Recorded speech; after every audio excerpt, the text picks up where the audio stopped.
one, go. Hello. Another week, another podcast, and we've got something new going on. Jayson, please explain to the listeners Do I need to and the viewers what we're doing today. do I need to explain? Okay, I need to explain to the listeners, but Yep, the yep, viewers yep. know what's happening. We are now in video. Dreams X Exactly. Trash is in video, everybody. Mm-hmm. So there'll be links in the description, and you can go watch Yep. this in clear HD on YouTube. Pure HD. Wow. For Wow. And is it now, 8K too? And is it 8K too? is it? I wish it was 8K. If they start sending us donations, we can get some 8K cameras, like four of them on each corner. Exactly. Anyway, all things with good time. All things in good time. Yep. Okay, so appreciation of the week goes out to Paul or Levi. You know yourself. He goes by Paul, but his account is registered as Levi. So I'm gonna call him Paul because that's what I'm used to calling him. Paul has been listening to my podcast for almost 5 months now, and he's been listening religiously. He actually asked me to send my podcast to people he knows, and he also shares our podcast as well. So Paul, thank you so much for Ooh. listening. Thank you for sharing, and we appreciate you here at Dreams X Trash. Clap, clap, clap, clap, clap. Thank you, Paul, and thank you for your support. Mm-hmm. All right. Do So we going have any housekeeping? Any housekeeping this week? housekeeping. Yes, we need to apologize for last week for missing a week. Mm-hmm. Mm-hmm. Um, things are really difficult as there's a lot of stuff. There's a lot of stuff I have to do at work, and Mm-hmm. also our time schedules actually just don't match anymore. That's Yep. actually the real problem. Mm-hmm. And we've discussed a couple of solutions, Mm-hmm. and us just being able to record today is a amazing miracle in its own, just Yep. amazing thing. So I know if we just keep It pushing, almost didn't happen. It almost didn't happen. as long Yeah. as we keep pushing like this, we will Yeah. find a way. Mm-hmm. There will always be a way. So Mm-hmm. us, we're gonna just keep on trying. And with that, we can just jump right into it. Mm-hmm. Mm-hmm. Okay, Okay. Oscar. What are we starting off with first? So weekly news or world news. Mm-hmm. World War III might be we might be on the introduction phase of World War III, sequel to Do World War you Two. do you really think that's possible? Do you really think a World War III? So I imagine a scenario whereby the Western world will be too frightened to engage with Putin because he has nuclear weapons. If it was Ukraine that was the aggressor, I think the Western world will rush into Ukraine because what can Ukraine really do? But Putin So can do something about it. let's run the timeline here for people Mm, who might not be so aware, right? mm, It started off with Russia running quote unquote military drills, right? They mm-hmm. would take around 140,000 troops, go to the Mm-hmm. border between Ukraine and Russia, Mm-hmm. do military exercises with Mm-hmm. tanks and missiles Mm-hmm. and all that, Mm-hmm. bunch of land technology, military land technology, military technology, right? Mm-hmm. Go back, and then they would cry wolf, right? They're basically telling the whole world, hey, you guys are freaking out. We're not gonna invade Ukraine. It's just Mm-hmm. you guys are hysterical. We're not Mm-hmm. invading. They did it again, right? I Mm-hmm. think this was in December of Mm-hmm. last year or early January, and Ukraine Mm-hmm. was like, "Hey, Russia might just invade." Like they were screaming, like, "Help, guys! Russia might invade." Mm-hmm. Still, Russia was just like, "Calm down." Mm-hmm. Military drills. They back off, right? Mm-hmm. But except this time, they left all of their tanks and equipment in Mm-hmm. place. Mm-hmm. So straight off the bat, that was already suspicious. Whatever. Mm-hmm. Fast forward to where we are now. A week, 2 weeks ago. Mm-hmm. Can't recall the exact date actually, but no, it's actually only been a week, like around a week. A week old. Yeah, Yeah. it's only been around a week. They invade for real, you know, and they quickly capture some of the eastern cities in Ukraine, but Mm-hmm. supposedly the eastern cities already had pro-Russian populations in them, so they Mm-hmm. were ripe for revolution, right? They were ripe to just Mm-hmm. be come and taken over. So those were easy Mm-hmm. pickings for the Russians, right? Mm-hmm. Also, there's something about the mayors that might have surrendered directly to Russia, so the mayors might have committed treason, but that hasn't Mm-hmm. been 100% verified. And then now we're moving on to Ukraine. The Russians, the plan for the Russians was to finish everything in a few days. That completely backfired. They're in this very like long haul, potentially a long haul of battle because of the fierce resistance the Ukrainians are now putting up. And it's actually because the Ukrainians are putting up such a huge resistance, I think everyone in the world had to focus on them. If Russians had just came in and just knocked Ukraine like they did with, do you remember what they did in Crimea? Crimea. Yeah. People forgot about that a week later, right? Like a week, couple of months later, everyone was just like, "What? Oh, that happened. Yeah, I forgot."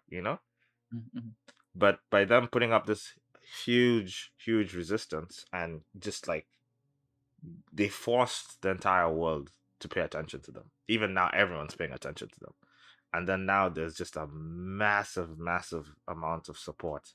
Joko Willink, I think, in his video on Instagram said it best. It's like it's Russia versus historically the most well supplied resistance force of all time.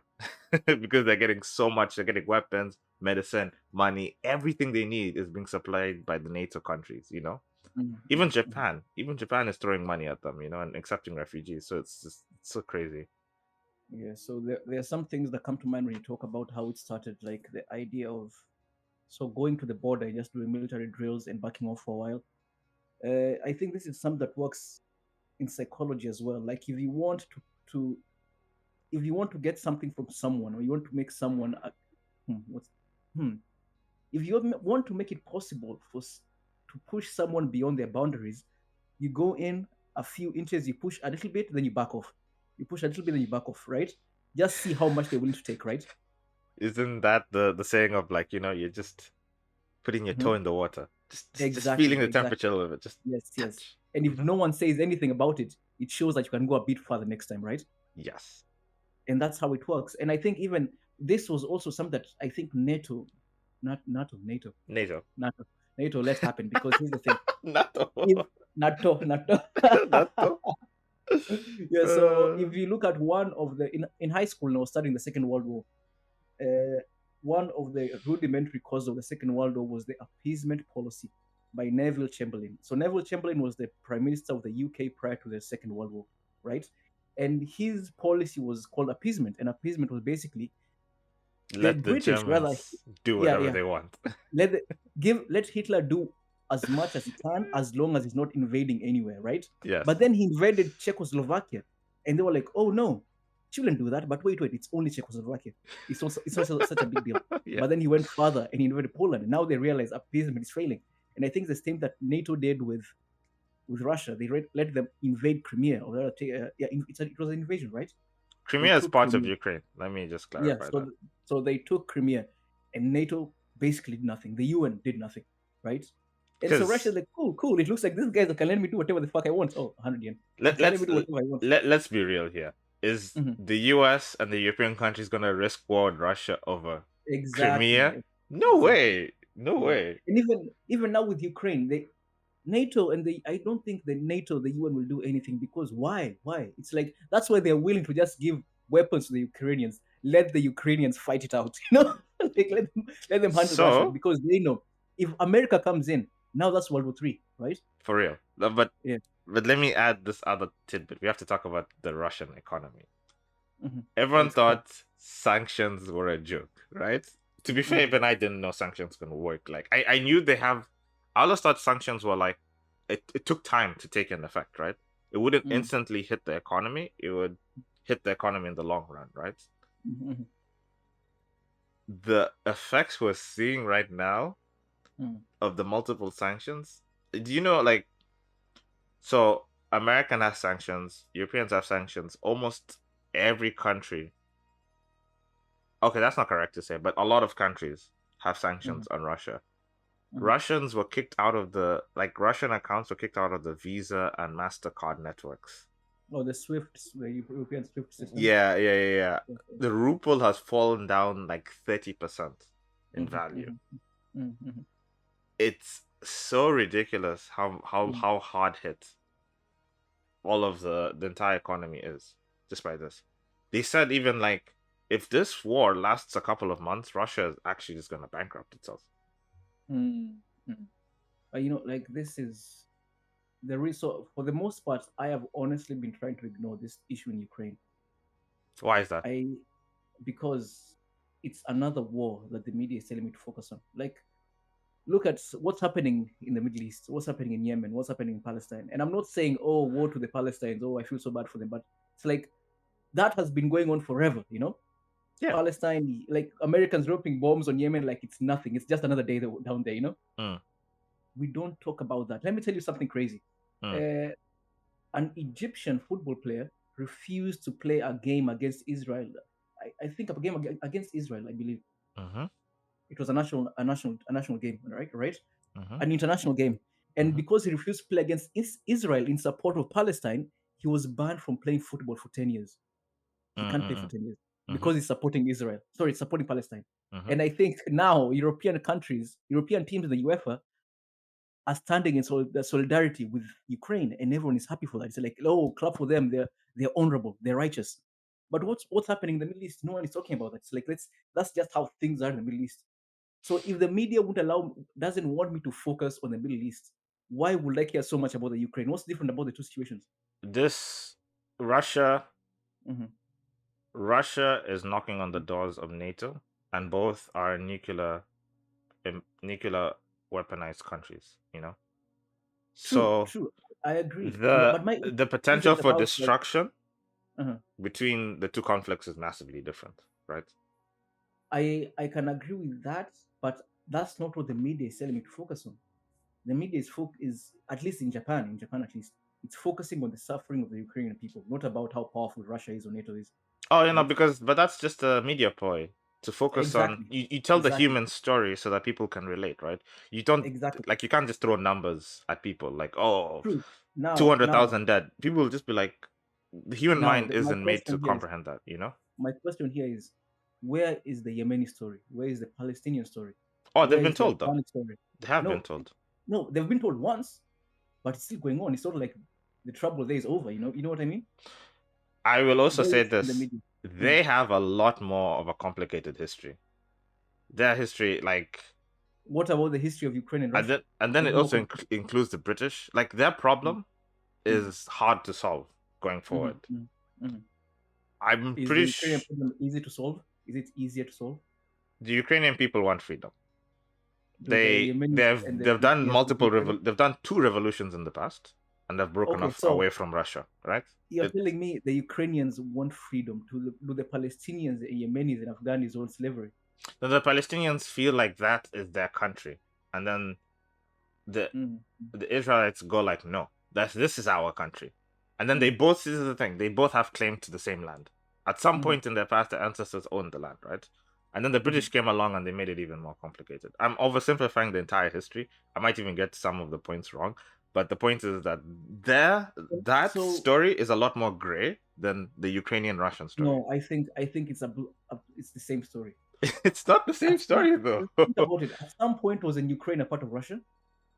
No, Russia came from Ukraine. Wait. Was you was Ukraine not a part of Russia, historically speaking? Okay. Let's get some terms here. Ukraine was Let me part of see. the USSR. You are right about that. Uh-huh. Not Russia, USSR. Okay, and Just to differentiate USSR from current day Russia. We can't both call mm, them Russia. Is that okay? mm. Okay. So USSR, yes, Ukraine was a communist satellite state of USSR. Mm-hmm. We'll call that, yeah?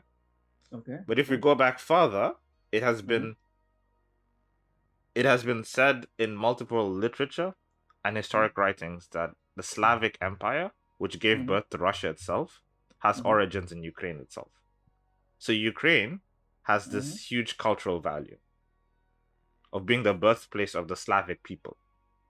Okay. That's also part of the reason why Really? they Is that? really, really want it back. Mhm. Wait. So I'm reading here that the name Ukraine from the ancient Slavic writings means borderland. Mm-hmm.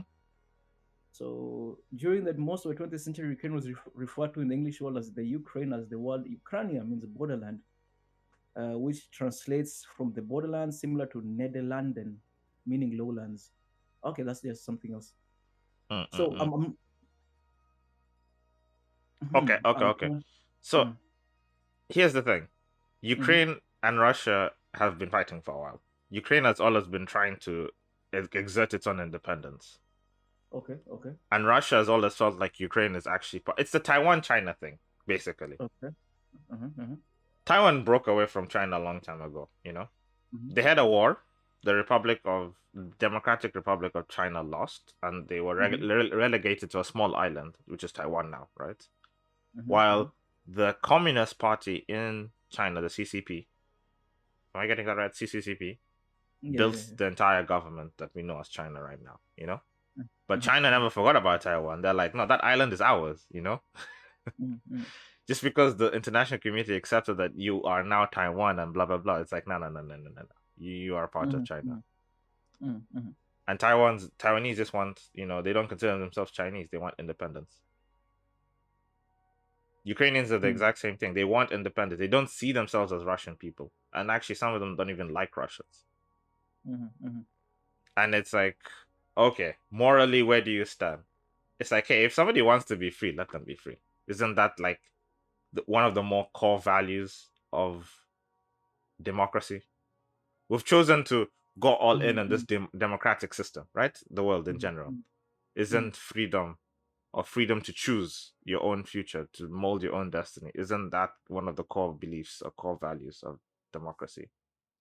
Well, Russia obviously doesn't think this. Russia is a democracy. Is Ukraine even a democracy? Russia isn't a democracy though. Like that's why Russia and the West have always had those like they have conflicting philosophies. Is Ukraine a democracy actually? Is Ukraine a democracy? Yes, it has a president that was voted in. But he jailed his opponent. I don't know if you're talking about the old one. The old one was pro-Russian. The current president jailed his opponent in 2019. All right, I don't know about that story. I can't talk about that. I can just tell you like I'm reading an article here from Washington Post here whereby like Zelensky was like the president. Even if the president jailed his opponent, we're talking about the people, what the people believe in. Yeah, but now that's the issue, right? The media is telling the story that Ukraine is democracy that needs help by the West, right? Because they're serving Western democratic ideals, right? Yes. Also, if they fall, Russia will be at the borders of Moldova and Poland is part of NATO. No, is Poland part of NATO? Or is it part of Europe? I can't remember. I think it's part of Europe. Yeah. Anyway, so my point here is that, of course, even if we say that Russia isn't a democracy, but I'm sure there are many Russians want democratic ideals, right? But they know they don't, because Putin has called himself president for life. Yeah, but people want it. It's not about whether they can get it, right? You want to be rich. It's not like you, but it doesn't mean you'll be rich just because you want to be rich. You know what I mean? Yes. Okay. Fair enough. And the same thing happens with the Ukraine. Just because they say we want democracy, we want freedom, but if your president is jailing his opponent, is it really a democracy? Like think about this. If this war didn't begin, Ukraine would never have been touted as a democracy. Like if anyone is jailing, I'm pretty sure anyone is jailing the opponent, we wouldn't call that democracy, right? But like, you're judging the entire, you're judging the entire situation of whether they're the narrative or whether they're democracy or not on that one action the president has done. Does the president does that one action reflect the people or what the people ultimately believe in? But now you also can't make that argument, so we can't say that Putin doesn't represent Russia then. Yeah, he doesn't. Yeah, exactly. But still, when we think of Russia, we think of Putin. Look at all of. Yeah. Okay, let's go to a country that we actually know. Kenya. Is Kenya a democracy? I don't know. Honestly, I don't know. I don't know anymore. I don't know anymore. It's Kenya democracy. I mean, yeah, we vote. Yeah, I can say we vote. We have electoral awareness. We believe in democratic ideas, is what I would say. And on paper, we're a democracy. On paper.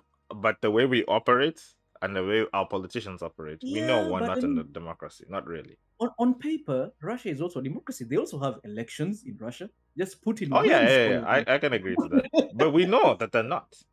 For the most So part, Ukraine was a democracy. They elected actually, presidents it wasn't. It wasn't. So up so until the Ukraine is mm, called a hybrid regime. It's not called a democracy.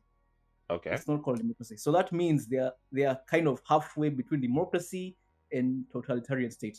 Mm-hmm. So it's not a democracy.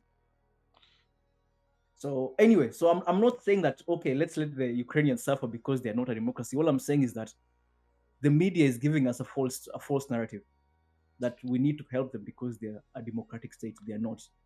Maybe they should be helped because war is bad. But then if we are focusing on the Ukraine, why not focus on Yemen as well? There's war going on all over the world, right? What about whatever genocide, or rather, what is it? Genocide? Again, like you've pointed out, and we've talked Mm, about, this one has mm, the potential to lead to World War III. Hence why everyone is really, they're fearful.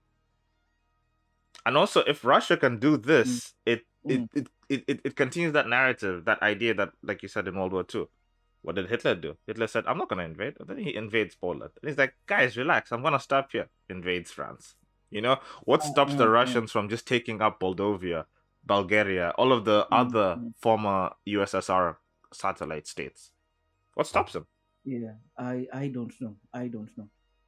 I don't know. But Like it's you like, said, hey, once the let's man has a little bit of, like, just a little bit yeah.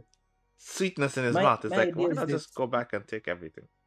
My idea is this. There is nothing the Western world will do. They'll just keep arming the Ukrainians. That's the best they can do. No one is going to risk fighting with Russia, Not over right? So Ukraine. of course, I don't think yes, over Ukraine they're exactly. gonna. Yeah, definitely not. They won't risk it. So I think the Ukrainians might fight, but I don't know. I think But Putin might get. here's the really messed up part. I almost swear.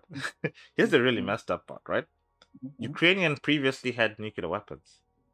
Oh, really? USA convinced them to give Mhm. up their military weapons, the nuclear military weapons, and the Americans would aid them defensively. Oh, so whose fault is it then? Whose fault is That's why in the beginning, when Americans were just like, we're just gonna sanction Russia, everyone was just it? like eye rolling, like, what? Oh The sanctions man. are Oh, man. working because it's not only US that is Mm, sanctioning mm, them. mm. Literally everything is being sanctioned. Tech companies are removing their services from Russia. Who is Everything is disturbing? being cut off. Their Yeah. satellites are being hacked by the anonymous group. Mm, mm, Oligarchies are like Russian assets overseas are being seized. The oligarchy, like the most richest, the top mm, mm, 1%, they're being seized by American mm, mm. governments and European and Interpol. They're just taking up all of their assets. And then the ruble at the same time is taking a hit. It's trust. Yeah. So it's Yeah. like at some point they won't even be able to pay their own security guards. Man, let me say this. I feel bad for the Ukrainians just as bad as I feel bad for everyone else who's suffering. It's the same issue. No one wants to see their kids die, their homes destroyed. Bro, I haven't But even gotten to the Russian protests. So the protests obviously happening in yeah, Russia. yeah, yeah. Massive, massive like um suppression of these Mm, protests. There was a mm, mm, grandmother. There's a video of a grandmother. mm, I'll just say this once and then we can go to a different topic. There was a video of mm, a grandmother who survived mm, World War II. mm, She was born in the 30s or something, or 1920s. And mm, she's just protesting. mm, And the police just roll up on her and mm, just grab her mm, with extreme force and just throw her in the mm, back of the van. And mm, you're mm. like, this is how you treat your elderly. This person, she's pretty much like a legend, right? Because a lot of the World War II people, they're dying, right? That's a dying No, generation. We're not gonna have that this many is World War what II people in the next 10, 20 years. So like, this is. I think we've heard this many times from Jordan Peterson. Even like it was written in the book Gulag Archipelago about the Soviet Union, where it says that if you keep quiet about the small things, eventually you won't be able to say anything about the big things, right? yeah, And I think it started with the small things whereby, okay, so Putin is suppressing his opponents, right? yeah. They can't vote, they can't run against him. Okay, that's fine. And killing As off long his as opponents too. yeah, as The long as people who Russia are is okay, disappearing. Yeah. But because they were keeping quiet about that, now that the really massive thing is happening, they don't have the power to do anything against it because they gave Putin all the power unwittingly, right? Yes. And now, but the same thing, like, man, war is bad. War is bad. I don't think war is good. I don't think anyone can argue that war is good. I don't think in the past they talked about just wars, but even though, okay, let's look at Russia, Germany as an example, Nazi Germany. Not all Germans were Nazis, right? Yeah. But many non-Nazi Germans were killed in that war, right? Yeah. So I feel bad for anyone who's suffering in the war, right? So I don't think this is the Ukrainian problem or Russian problem. I think it's a human problem. So I won't feel worse for the Ukrainians than I do for anyone else. I feel bad for the people who've lost their families, people who've lost their homes. But that's happening all over the world, man. So I think it's something we should eradicate in our lives individually. You and I, Jayson, no matter what we talk about the Ukraine, it's like what we say will do nothing to change what's going on over there. So hey, those people who can do something about it, do something about it. You know? There's international volunteers. There's people Yep. donating to Ukraine directly through cryptocurrency and etc. I think I'm gonna link one link there for people who are interested to like help out and everything. I genuinely believe that the Ukrainians, if they lose, it will embolden Russia, and Russia will just get more aggressive. Just like we've seen. This is the same story we've seen all the time in history. So I'm just like all over the world, man. But hey, let me tell you why. If you're gonna post that link, post a link for every suffering human being on the planet, man. Because this is for fucking. All right, I will post also for other charities. Okay. Yeah, because like, hey, what's so special about the Ukrainians? You know what I mean? We'll do something for the aquatic life, something for the environment. No, I'm not talking about human. I'm not talking about like the environment. I'm talking about human beings who are suffering because there's people suffering everywhere. I'll throw something. Not highlighted. I'm just not highlighted with the media. I'm saying I'll just cover every cause so everyone's happy. You know, maybe not in this video, but I'll post it somewhere. Maybe we'll have like a social media post about it. Yeah. All right. And with that, let us go into our main topic. Oscar, what is our main topic? Our main topic is risk and uncertainty. Ooh, what are those fancy words? Jayson, you sent me a video just a few minutes before we started about Frank Knight, the economist, I believe. Yes. His book from 1921 called Risk, Uncertainty, and Profit, where he's comparing risk versus uncertainty. Which has been used as a textbook, by the way. Yes, a textbook in schools, in economic classes, I assume. Yeah. Yeah. So anyway, so Jayson, what is risk? What is risk? So, if we look at actions and outcomes, any future actions and outcomes or past outcomes that are unknowable and unmeasurable, that's uncertainty. Uncertainty basically is like a fog. You don't know what's what. Oh, so that's uncertainty. That's uncertainty. Okay. Risk is any outcome and action that is measurable, right? And I will give an example of how are they connected, right? The most important thing is how are they connected. Uncertainty is everywhere in our lives, right? Okay. If I stand up, am I gonna die? Uncertainty. If I go down the stairs, will I fall and die? I don't know. Uncertainty. Will I get the money that I want? Will I get the person? Will I meet my goals? Uncertainty. Literally everything we do has uncertainty to it, right? And if I ask you, Oscar, what is the uncertainty? What are the chances it's going to rain today? Or there'll be a thunderstorm or a hurricane? You don't know? Zero. I'll say zero. Or I can look at my weather focus on the phone, the weather app, and find out. But do you know for a fact? Do you personally know for a fact without using a tool? Without using a tool? Yes. I can look outside and see that. Okay, if the skies are really blue, I can assume that it probably won't rain today. So you're doing some sort of assessment there still, right? Yeah. But even then, you still don't know for a fact, right? You'll just look and be like, it's just an educated guess. So there's still uncertainty. But yet we don't care about all these uncertainties too. There's a lot of uncertainties that we just don't care about. Like I just asked you about the rain or a hurricane. Do you care about that every day when you walk out? No. Maybe if it looks bad, you'll care, right? But usually you don't. For the most part, I don't really think about it. Yeah. And then you brought up an excellent point. We can reduce uncertainty. We can manage uncertainty with knowledge and with mathematical analytical skills, right? We have tool sets like statistics, right? So for example, I have a dice, right? Like a 6-face dice, normal dice. I can roll it up in a box or in my hand like this, and I wouldn't know, and throw it, right? And I wouldn't know what value I'll get, from 1 to 6. Okay. So that's uncertainty, right?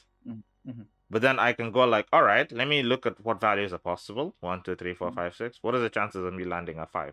Oh, it's 1 out of 6. So suddenly I've taken that uncertainty and now I have a number game, right? I can actually predict outcomes and actions with high approximation or high accuracy, what the outcome will be. So you can use statistics to reduce uncertainty or manage it, right? So that's the connection right there. So now once it's become like, okay, the chances of me getting a 5 is 1 out of 6, that's a risk. That becomes risk because it's become measurable. Okay, so basically what you're saying is once you can manage uncertainty, it transforms into risk. Yes. But now it gets complicated because all risk, so all uncertainty can be risk, right? Okay. But not all risk can be uncertainty. Wait, no, sorry, I might have gotten that wrong. Not really. It makes sense. It makes sense. It makes sense? Because like it's uncertain when I will die, but I can assume that if I smoke and drink every day, I probably won't live to 100. Yes. So like, I wanted to ask you, what kind of uncertainty, how do you manage uncertainty in your life? Assuming, wait, can you define uncertainty and risk? These were my definitions from what I've read. So just from what I've seen from the book, it's very simple. From what the video sent to me, I think the definition given there is very straightforward. Uncertainty is basically the unknown. And if uncertainty is the unknown, I can't say I don't know what I don't know. You know what I mean? Yes. How do I manage uncertainty? Like, it feels like everything in my life is a risk. I'm oblivious to most uncertainties in my life. Right? I'm like, well, I don't know for certain when I'll die, but I've said again, I can maintain some habits that ensure that I live a long, healthy life, right? So it's basically risk. So uncertainty, what is uncertain in my life? What is uncertain? Also, just to make it even more interesting for us, because we listen to Jordan Peterson a lot. Jordan Peterson refers to uncertainty a lot in his books. He does. Because uncertainty is the place in which it's chaos. It's chaos, but there's also order, right? That's the whole, like, you can venture out into the night. You might die. The dragons and the beasts of the creatures of the night might kill you. Or if you live and you survive, you come back with gold for the community, right? True. But then now that's the thing, right? How do you know what's chaos, what's uncertain for you, right? It's like, okay, so maybe uncertainty will be an attempt at starting a business. That's a realm of chaos for us, right? Because we don't own any businesses, right? But it's no risk, right? Because what is it exactly we can lose from that? I'll use risk in the sense of negative outcomes here. You can lose money. The business can fail. But will we die? Like, is that an ultimate loss? I mean, so you're asking me just risk, generally speaking, because the only risk in life isn't death, right? Actually, death is the only certain thing in life. All right. You're certain you'll die. If this is a monopoly game, right? Let's say the business we're making is part of this monopoly game. That is, the capitalist system, right? The biggest loss is you being bankrupt to a point where you can't play anymore. Exactly. We can accept that, right? So maybe I misunderstood what you meant by saying create a business. I was thinking, like, if you're creating like just a small business, up to 5 people, there isn't there's not that I'm not saying there's no risk. I'm just saying there's low risk, high uncertainty, low risk. I think it's high risk to start a business. It's How high so? risk. Think about this. Assume, okay, in my position, I have a wife and a child. To start a business will mean I leave my current place of employment and go out into the world of entrepreneurship, right? Hmm. Now, I don't know whether that will work out for certain. Like no matter what business I start, there is no guarantee that it will succeed. Now, if it succeeds, we gain so much, right? But We now, gain a see, you've comfortable life. created certain. You're measuring the outcome of it being successful. No, but I haven't finished. Sorry. Okay. Right. So if it succeeds, we know what will happen, right? Basically, I'm my own boss. I choose my own working hours depending on what kind of business it is. Right. Right. Right. However, Uh-huh. if it fails, it means I have no income. I am no longer the breadwinner of the house, Uh-huh. right? That means I have to go back and seek formal employment. So that seems like a big risk. If I'm risking not having any income, I mean, to start a business is to risk not having income, right? I will say this. Okay. How about this? You Mhm. can start a business and not put money into the business, like a YouTube channel. Isn't like starting a Okay. YouTube channel and potentially getting sponsors and all that? That's entrepreneurship, right? That is some sort of entrepreneurial endeavor. I don't know if it's a business per se, but it is an entrepreneurship, right? And even now in Okay. I 2022, think isn't a it business is isn't it like the easiest it's ever been to be able to start a business, whether you're a sole true, entrepreneur? true, true, true. But maybe okay, so maybe I'm thinking about business in the classical sense. I'm not thinking about it as in this postmodern world. I think Yes. okay, so maybe let's use another example. Let's say okay, working out. What is the risk of working out? It It's could be almost injuries. zero. Like there's literally very low risk in working out. It's high uncertainty. Lord knows if Mm. you'll ever get the six pack, but it's very low risk. You know? Yeah. Okay, yeah, you're right. You're right. So there's almost no risk to working out. And I think So that's what what Jordan are the Peterson mhm, wants us to always be looking out for. Situations or opportunities that have mhm, high uncertainty, mhm, because obviously you don't know if it's going to work out, like how everything's going to come together, right? But mhm, there's actually very little risk. You're not going to die, your family's not going to suffer because of it, stuff mhm, like that. mhm, mhm. Even if you lose, you can still try again, that sort of Then thing. that makes obvious sense. That's pretty clear. I think we've clarified the issue. So Okay, now, so now how do you go on. manage uncertainty? What are some of the more Mhm. high uncertainty opportunities or situations that you're in currently in your life?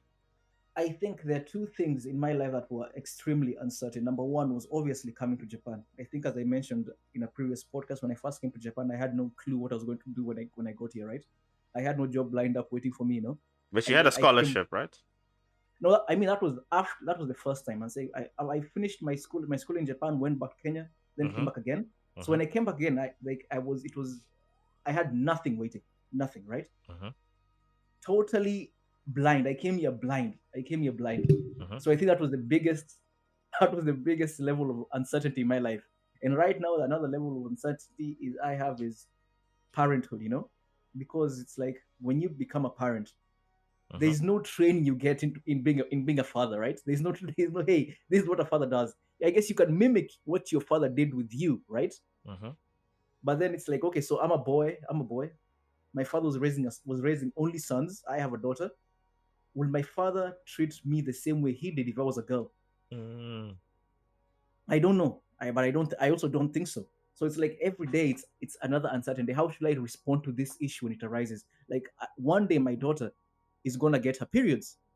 If I'm alone with her when that happens, how will I respond to that matter? Right? That's uncertainty. Exactly. That's uncertainty. So I think that's the biggest level of uncertainty I'm facing right now. I think it's fatherhood. It's fatherhood. Every day is learning something new. Like something as small as dealing with how my daughter wakes up, how dealing with her tantrums. That's something I have to learn and manage every day. Would you say Like, that you mhm. being an English teacher has helped you being able to Oh, understand children's behaviors, and being able to sort of negotiate with them? it has definitely helped me become more patient with children, if nothing else. Right. because like Mm. you taught in the same company I have, and you know that Yeah. sometimes we are in class with like what 5 or 7 3-year-olds, right? And it's like they're supposed to be learning English for 1 hour. Like kids would sit down and listen to you teaching English for 1 hour. So you find a way to make things work for the children, right? So Yeah. like this is Jordan Peterson put it the best way. Don't let your kids in this sense in this example, the kids you're teaching do something that will make you dislike them. You know what I mean? So Which I think also. is, Mhm. we've seen a lot of like, we've seen a lot of like Japanese parents that Mhm. like they're unhappy with how their kids are, Mhm. Mhm. Mhm. and I think you've seen the same thing, right? Of course, of course, of course. And you wonder like how do these parents manage these kids at home, and how do they deal with them on a Yeah. 24-hour So basis?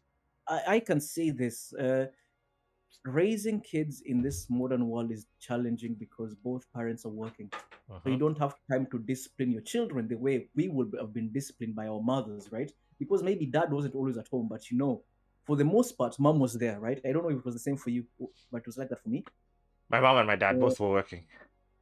I mean, yeah. So in my case, my parents were both working, but my mom was generally there most of the time, right? I feel like she was there most of the time. Okay. And Okay. so it's Hmm. like an example would be this what my mother told me. Like in a family, the dad is the government and the mother is the police.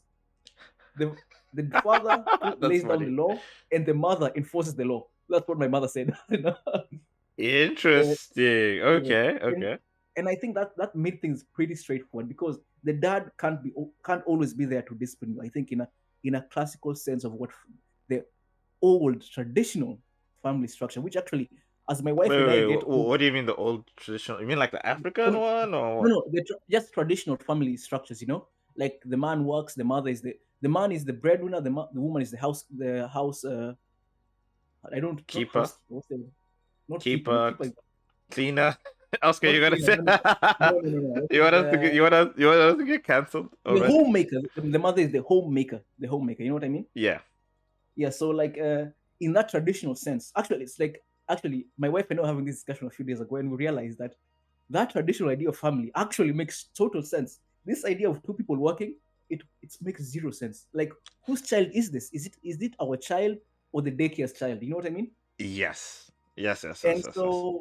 so I say it's challenging to discipline your child because we are both working. So the daycare is doing the discipline for you, and Speaking it's like of, the way. speaking on Go that on. very quickly, like me and my partner both work in the same office, and Okay. yet we rarely see each other. The office is Yeah. kind of big, and I'm Mhm. just like, how do people who have partners in a different working environment or a different company, how do they make it work? You're basically never seeing each other, you know? You see, right? Like you have to like, hey, I don't know, man. It's just It's nighttime, all mornings, like a couple, nighttime. Yeah. 2 3 hours at night, 2 3 hours, maybe 2 hours, maybe one, who knows, in the Yeah. morning, and then it's weekends. That's it. Mm, exactly, exactly. And it's like so that this modern, it's like it's no one's fault. It's not what, but I think the modern world is also confusing people. Like the It idea is. that, for instance, that all women should make their career their ultimate goal. It's As confusing if the people with choices. You have yes, more choices than ever before, yet yeah, people are more confused. Why is there more yeah, dysphoria than ever before, too? yeah. And even if you think, even for men, it's like your career shouldn't be your ultimate purpose. I think your career should only serve you to support your family. Wait, say that again? But isn't Your it? career. Uh-huh. Sorry, just yeah, say that again. Say that again. I'm saying like you shouldn't, even as a man, you shouldn't sacrifice everything to your career, right? Hmm. Your career should just be the thing you use to support those that you love. What That if makes sense. what if my personal goal is to further my career? Well, then you'll see how that will impact your family, What right? if Think I about what the if men my who work all family the time. is just me? But your family isn't just you. Is it just you? Okay, You know so what I mean? are you using family in the sense of like your friends as well? Your social No, network, no, your no, social group, no. I mean like blood family or marriage or whatever. blood relations. Okay, okay, okay. Yes, yes. So it's like, okay, if you're single, yes, I think you can just focus on your career. Actually, maybe you should focus on your career as much as possible when you're single, and then when you get a family, you can take away some of the focus from your career and put into your family, right? So I wanna quickly, how would you separate career from work? Meaningful work. Okay, so I will say work is something you do to put food on the table. Career is something long term, something that's where you can rise up the ranks, right? But then again, meaningful work is now, when I say meaningful work, I mean like that work that you deem valuable enough to give you self actualization. Because some people's meaningful Mm, work or meaningful goal, whatever their goal mm, is, their purpose, let's call it purpose. mm, Their mm, mm, purpose mm. matches with their career. True, true, true, true.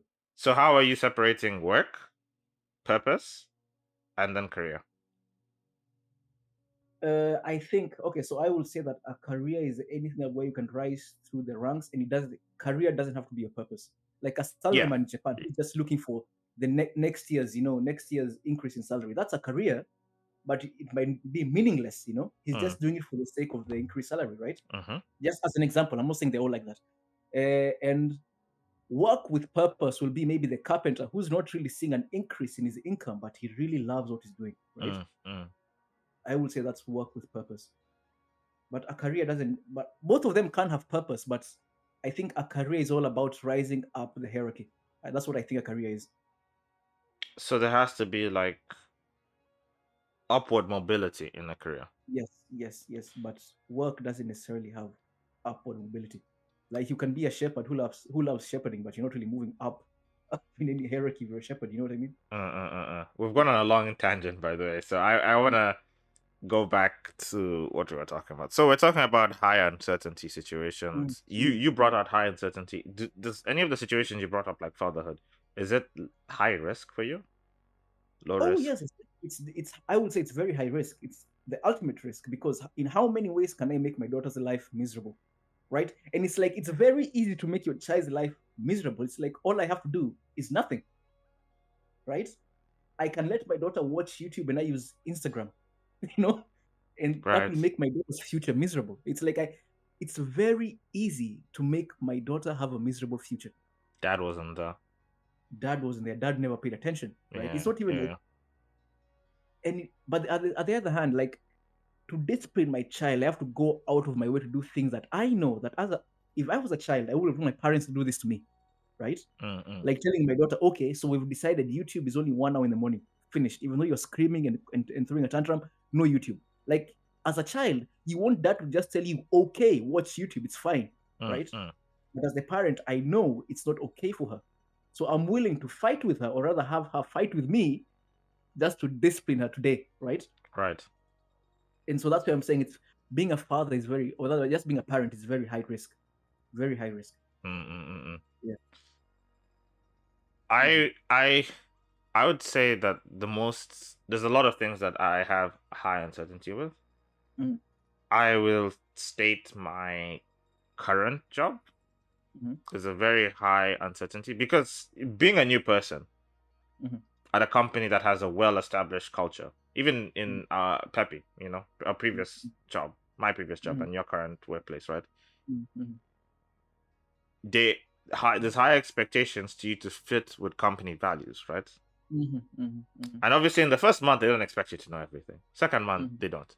I'm going into my third month, and it's reaching that point where it's like, okay, now you should be You capturing should have along. something like So yeah, there's yeah. expectations, and there is pressure, Mm-hmm. quite a bit of pressure, especially from senior management, right?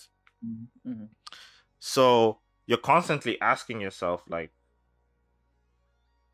if I make one mistake or two mistakes, am I out? You know? Mm-hmm. Mm-hmm. So that high uncertainty, like, will I still be able to do the work that I'm doing tomorrow? Will I still have a paycheck in the next 1 month, right? Mm-hmm. I wouldn't say it's that serious, you Mm-hmm. know. You know how the brain can paint its own demons. You see a shadow, you paint a demon, right? Mm-hmm.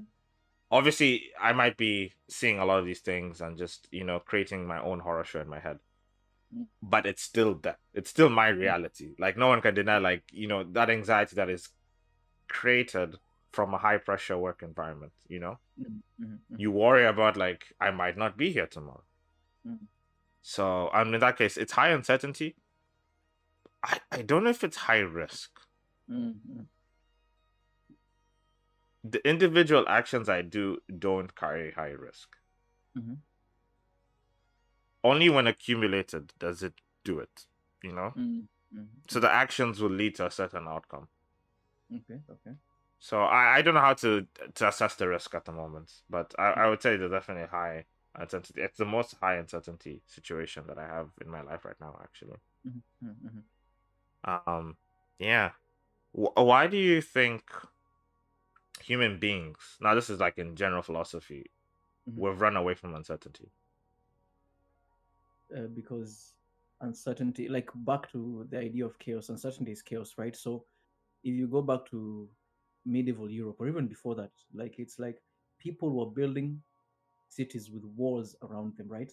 And no Wait. one, Is that correct though? I feel like uncertainty is the potential of chaos, and uncertainty is that fog that has the potential of revealing itself as order or chaos. You don't know what it yeah, is. yeah, exactly. So you don't know what it is. So you don't necessarily, most people wouldn't assume it's this potential order out in the chaos, out in the darkness, right? Yes. Because it's just dark, right? Like think about this: like a kid enters a dark room, they don't assume, oh, my toys might be in the dark room. They just see darkness and they say, oh, it's scary over there, right? Yes. Yeah. So yeah, same thing with. So I think like the Europeans, for instance, or rather even before that, just ancient societies, they built this walled cities, right? And the only people who live these walled cities were maybe the warriors, the hunters, right, who are going out to get like food or to fight wars, right? But most of the people didn't leave the walled city because the city, despite all of these problems, it was a safe haven. We know what to expect in the city. We know there are thieves in a certain corner. Just don't walk down the street, right? Mm. But whatever is outside the walls, we don't know what that is. It's Yes. death. Because my uncle was a soldier and he left the walls and never came back. Yeah. Right? You know what I mean? Yeah. Yeah.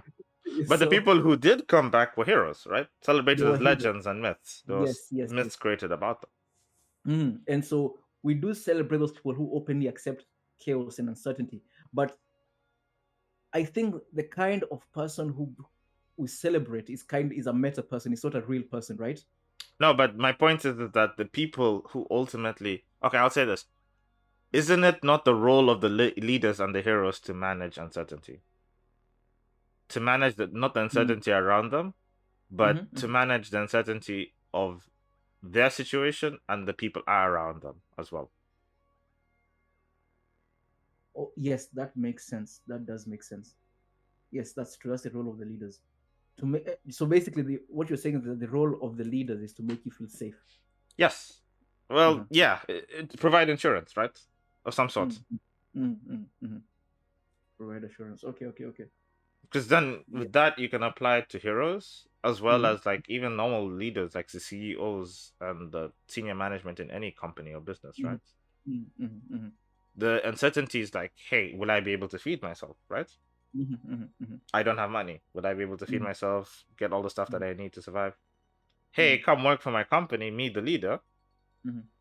I will take all of that uncertainty away from you by providing you a wage. Okay, that So makes buy sense. into my system, become a part of Mm-hmm. my system, and I will give you a wage as insurance.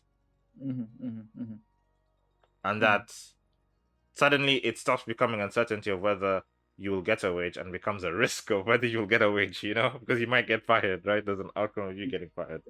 Okay. Okay, that totally makes sense.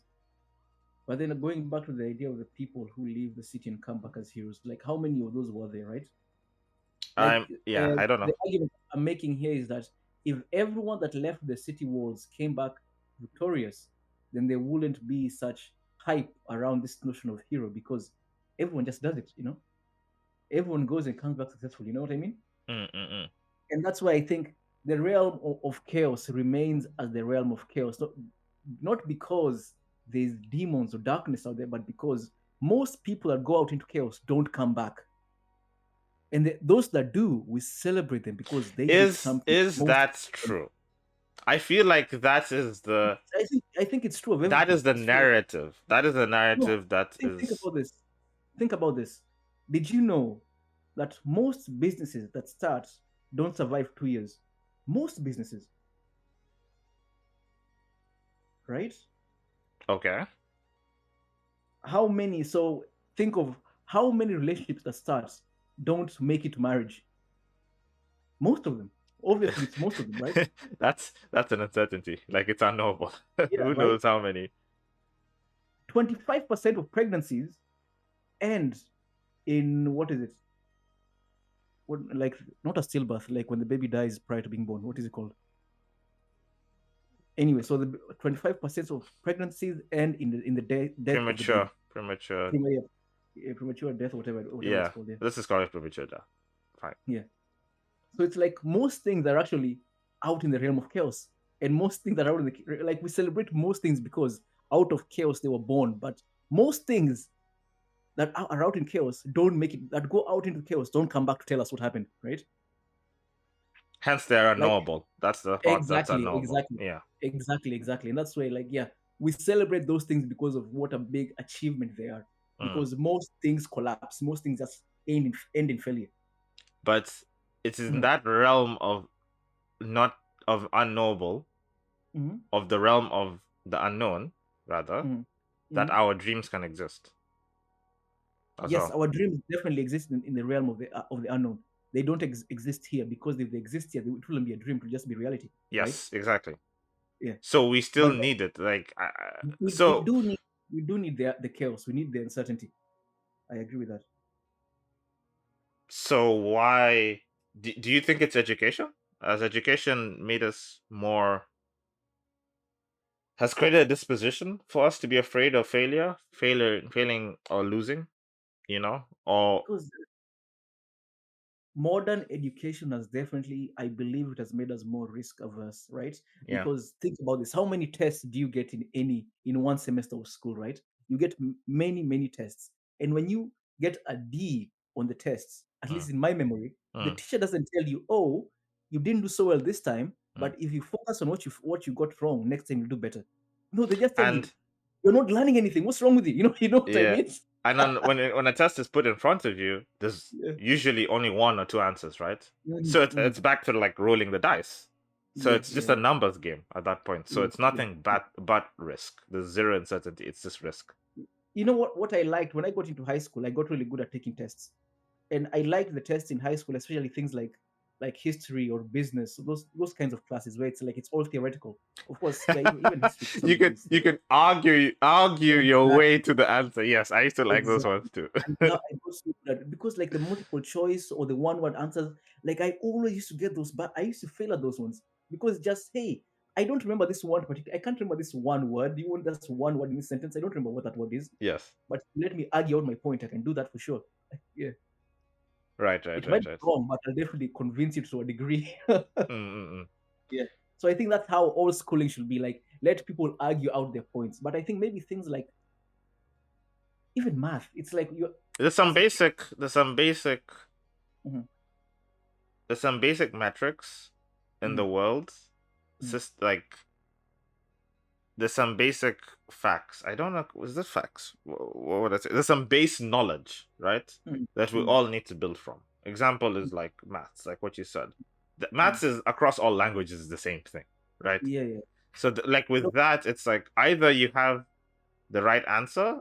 So it's just right process, right answer. Those are the two components that people usually measure for. I don't see the leeway for arguments there, My point isn't that you can argue against math, but just my argument is how we were taught math. So as a child, when I was learning math for the first time, I was told 1 + 1 is 2, 2 + 2 is 4, right? As a child, no one ever asked me what are the other possible ways to get the answer 4, So I just kind of memorized 2 + 2 is 4. I never thought. Okay. You know what I mean? You know what I mean? Yes. 3 + 1 can also be 4. I was never taught how to think in that manner. Like Jordan Peterson says, it's not the answer that you're looking for. It's the way that you derive the answer that is the most important thing. Because an answer, the problem with knowledge is that knowledge can be invalidated instantly.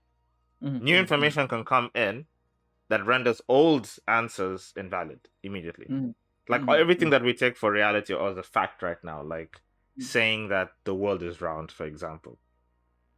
We can have a new tool that shows, oh, actually the universe is flat, so technically the world is flat too. Yeah. Suddenly the world is flat again, you know?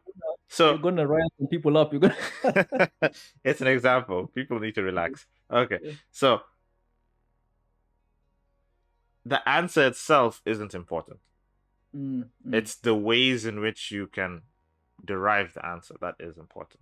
The ways and the pathway to knowledge itself. That's the most important thing. Yeah, so definitely by saying what you said is definitely true that education systems, at least the ones that I know, have definitely made us more risk averse. But I think it's because they're answer focused. It's more answer focused questions than like how would you call it? Oh, I am trying to think of a word to call it. So we have answer focused questions and question focused questions. Can you come up with the right question? And for this answer, yeah, can you come up with the right question and impose some sort of structure and organization on information to lead you to an answer? Yes. And like I thought Kenya was really bad at this, but then when I came to Japan and started teaching kids, I realized, wow, it's much worse here, right?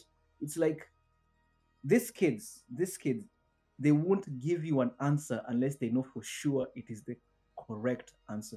Right? And it's not even just in Kenya. I think we've seen the height, the apotheosis of that in Japan.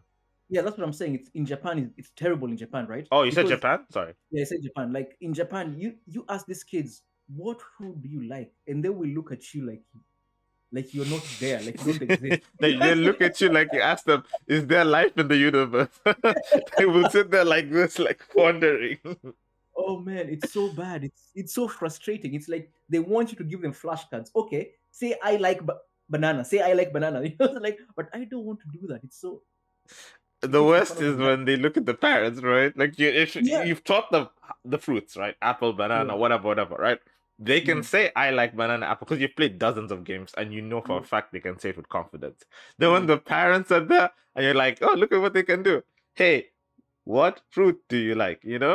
Or do you like banana or stuff like that? They'll look at their moms and dads like, yes, like what should I do, mom? What should I say? What should I say?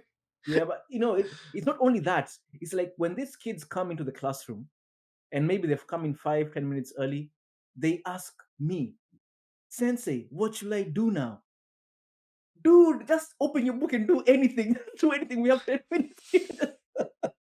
Like, you know what's interesting? They do that every lesson. Every lesson. Even though it's like you've taught them like 10, 12, who knows, 20 lessons by now. And they know by now, like, hey, the lesson hasn't started. You can pretty much just relax. Yeah, they ask you, what should I do? Like, dude, just please think for yourself and do something. You can play with your phone. I don't care. You have 10 minutes. I would love to get. Oh, man, it's so bad. We should have an episode about children. How we were raised as children and how we'll do. How will we do the raising of children, Oh, I'm doing that right now. Yeah. And I also want to bring someone who's like an Kaiwa teacher, so we can also talk about like our own stories of raising children, raising and / dealing with children. Yeah. I think that would be really fun. Anyway, Oscar, we're out of time, and what are your final comments? My final comments is that most of life is uncertain. Like, but we have this illusion of safety. Like, look at Ukraine. For the most part, I don't think most Ukrainians were thinking about the Russians bombing their cities. They were. The past 3 years, they hyped up the military operations and they were doing civilian. That's the government doing that, right? But most people are just going to work, coming back home, kissing their big children goodnight. It's like it was just another day in the life, right? Okay, yeah, there was uncertainty. Yes. Yes. So, and that's most of life, Think about Japan. We live in an island where there are earthquakes every day. You don't know when the next major earthquake will come, and will you be there when it comes? We just go about our day like everything is fine. Like we're living in this illusion of certainty. Like everything is an illusion, Jayson. It's all an illusion. You actually think about life. Nothing is given. You might walk out of the house and just get hit by a car, right? It only takes is one drunk driver and you're dead, right? So most of life is uncertain, but Complete certainty. You can describe that as like when non-existent. Non-existent. it's non-existent. When all Non-existent. past and future outcomes are known, that is complete certainty. So that's non-existent. We don't know. There's so many things that we don't know the past Okay, outcomes so and future. I have this bottle of water. I can say with some degree of certainty that if I open this cup and put the bottle against my mouth, the water will go into my mouth, right? Yeah, that's I can certainty. say that's certainty, Yeah. right? But what if, as I do this, as I lift it up, I get an aneurysm and I die halfway? That can happen too. That means your assessment is wrong and your certainty was proven wrong. Yeah, but I'm not saying that will happen. I'm just saying like there are things about the world, about the universe we can't know. When will I get a heart attack, right? Uncertain. Yeah, uncertain. You know, when will an aneurysm pop in my head? Uncertain. Right? Right? When will I go blind? Uncertain. Yeah. You know, will I go blind? So, yeah. Yeah. So I think most of life is it's all chaos, but we've just been convinced by so well back to and this is where the uncertainty of death comes in. Mm-hmm. Is the entire role of society, the games that we play in society, all to manage uncertainty and the fear of uncertainty? Yes. I mean, like, societies and cultures are just it's all one big Noah's Ark, right? And we are all safe inside the ark because we know out there there's a storm. That's why no matter how much we might bicker about Japan or Kenya, we know in those places, as long as we are under the guide of society and tradition, we were safe to a degree, right? Yes, culture protects you. Culture protects you. And once you leave your culture, like us leaving Kenya and come to Japan, like even though Japan is much more developed, it's much more secure, we know that we did not feel safe in the beginning, right? Yeah, you need to shred the armor, the stuff that you leave behind, and sometimes you don't even know what you left behind, right? Exactly. You don't even know what you left behind. Like, yeah, it's only here when you realize, like, yeah, I miss Swahili. Yeah, it's through pain and suffering do you realize, man, I've shredded so much of me, and I've left it all back at home. Yeah. Thank you, viewers and listeners. Yeah, we got that now. And you know, we're gonna keep on trying. You know, that's the whole thing about our podcast. We just keep on getting better, level up. You know. Maybe next time we'll come with suits. Who knows? Suits, a guest, Jordan Peterson. Who knows? You know. We should send him that email. He might reply. He's definitely gonna reply, but he's not coming on. Who knows? Everything's uncertain, Jayson. Everything's uncertain. The day we get Jordan Peterson on this podcast, Oscar, I will shave. I will do something so extreme. I will come. Like, let's revisit this later. Anyway, thank you all viewers and listeners, and thank you, Oscar. Thank you, Jayson. Thank you, listeners, and we'll catch us again next week on another episode of Dreams X Trash. Let's carry some of this. Bye bye. Bye bye, Oscar. Bye bye, Jayson.